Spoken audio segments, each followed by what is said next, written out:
السلام عليكم ورحمة الله وبركاته. كيف الحال؟ إن شاء الله تكونوا جميعا بخير. النهاردة إن شاء الله هنعمل مع بعض مكرونة بالبشاميل باللحمة المفرومة. طبعا دي من الوجبات أو من الأكلات المحبوبة لكتير قوي من الناس. هنعرف بتتعمل ازاي وايه خطواتها وايه تكاتها وايه مكوناتها في الفيديو. ان شاء الله نبدأ على طول، بس زي ما تعودنا، بسم الله الرحمن الرحيم، والصلاة والسلام على سيدنا محمد وعلى آله وصحبه أجمعين. دي مكرونة القلم، بنقول عليها مكرونة قلم أو مكرونة فرن. حطيت أنا نص كيلو في مية مغلية فيها شوية زيت وشوية ملح. هسيبها بقى تتسلق، وهي بتتسلق هحضر اللحمة المفرومة. حطيت طاسة فيها بصلة، هخلي البصلة بس تدبل، بصلة متوسطة.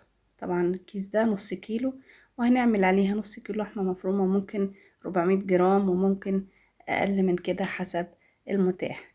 حطينا بقى اللحمة، طبعا كانت اللحمة عندي مجمدة شوية أو مجمدة يعني في الفريزر، فحطيتها بقى على نار هادية كده.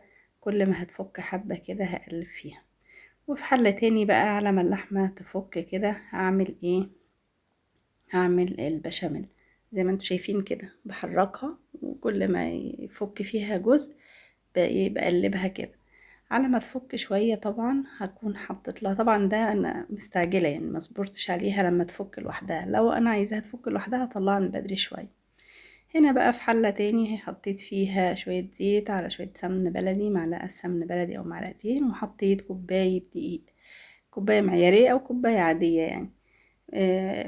حطيتها بقى وبقلبها. طبعا واحنا بنقلب كده يدوب الدقيق يعني، بس يعني ما ياخدش لون خالص. لو لقينا السمن قليل بنزود شوية، لو لقينا الدقيق قليل والسمن كتير قوي بنزود شوية.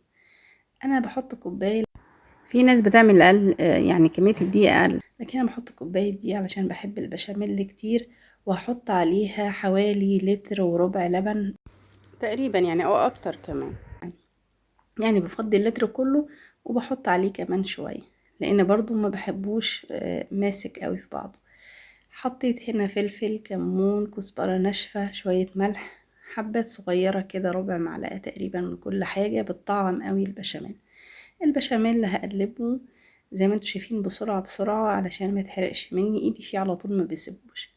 هحط بقى معلقتين كده كريمة لباني، لو متوفرة نحطها، لو مش متوفرة خلاص يعني ممكن نستغنى عنها، لكن هي بتخلي برضو البشاميل غني، وبرضو بتدي طعم احلى باضافتها. لكن لو مش متاحة خلاص.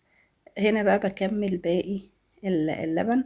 طبعا وانا بقلب كده بحس البشاميل تقيل قوي مني، بزود اللبن لحد ما خدت القوام اللي انا عايزاه ده، واقفل بقى عليه، ما بتقلوش قوي.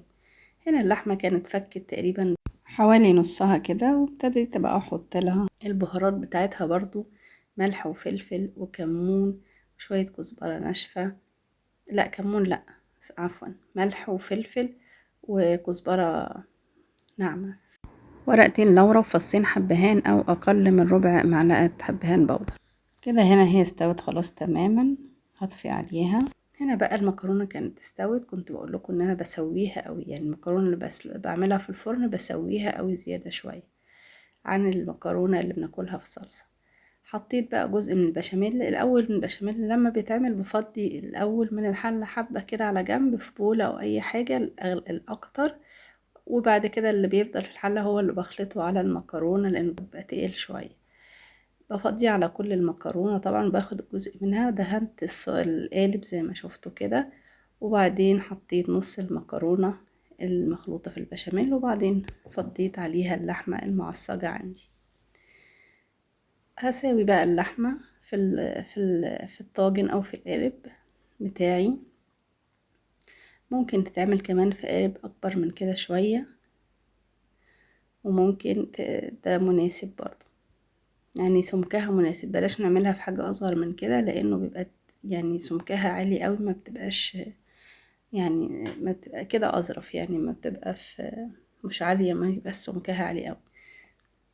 حطيت الجزء المتبقي من المكرونة وفردتها في الطاجن كده او في القالب بتاعنا، وهحط عليها بقى جزء يعني، اتأكد ان خلاص كل الطاجن اتساوى، وهحط عليها باقي البشاميل اللي انا ركناه في البولة، وبيبقى الجزء الاكبر زي ما قلت لكم بناخد الاول اللي على الوش، وبعد كده اللي تحت في الحلة هو اللي بخلطه على المكرونة عشان اللي على الوش يبقى جوسي شوية اكتر، اقدر احطه بسهولة على الوش.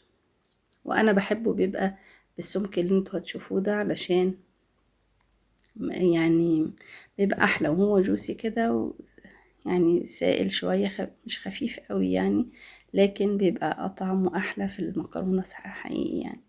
مش هحط على المكرونة بيض ولا سمن ولا جبنة ولا اي حاجة، اللي حابب يحط جبنة يحط، يعني دي ترجع لكم انتوا، لكن هي كده تكلفتها اقل وكمان بتكون يعني بالنسبة لي بحبها كده من غير الجبنة. كده حطيتها وعلى فرن حامي بقى درجة 200 أو 250 حسب حموضة فرنك. بشغل عليها من فوق وتحت. حطيتها أنا تحت على الصاج، لو خدت لون مع بعض تمام، ما خدتش لون بطلع الصينية تكمل لونها فوق. وطبعا لو فرنك بيشتغل من تحت بس لوحده وشواية لوحدها، بشغل من تحت وبحطها فوق. تقريبا بتاخد ساعة إلا ربع. في ناس بتقول انها بتكون مستوية ومش محتاجة وقت كتير، لا انا بحبها تاخد وقت، بتاخد ساعة او ساعة الا ربع. علشان هي يعني هما بيقولوا ان كل حاجة بتبقى مستوية فما بتاخدش وقت، لا انا بحبها تاخد لون خفيف قوي كده من تحت، وكمان تاخد لون من فوق، وكل المكونات تندمج مع بعض. ده كان شكلها بعد التسوية من غير ما نحط على وشها اي حاجة قبل التسوية غير البشاميل فقط. ما شاء الله طالعة لونها جميل. دي كانت وصفتنا النهاردة، ان شاء الله تكون عجبتكم. منتظرة آرائكم في الكومنتات، وما تنسوش تعملوا لايك وشير وتفعلوا الجرس علشان يوصل كل جديد. وكمان ما تنسوش لو لسه ما اشتركتوش في القناة تشتركوا في القناة. اشوفكم في وصفة جديدة ان شاء الله على خير، في امان الله، وصلى اللهم وسلم وبارك على سيدنا محمد وعلى اله وصحبه اجمعين.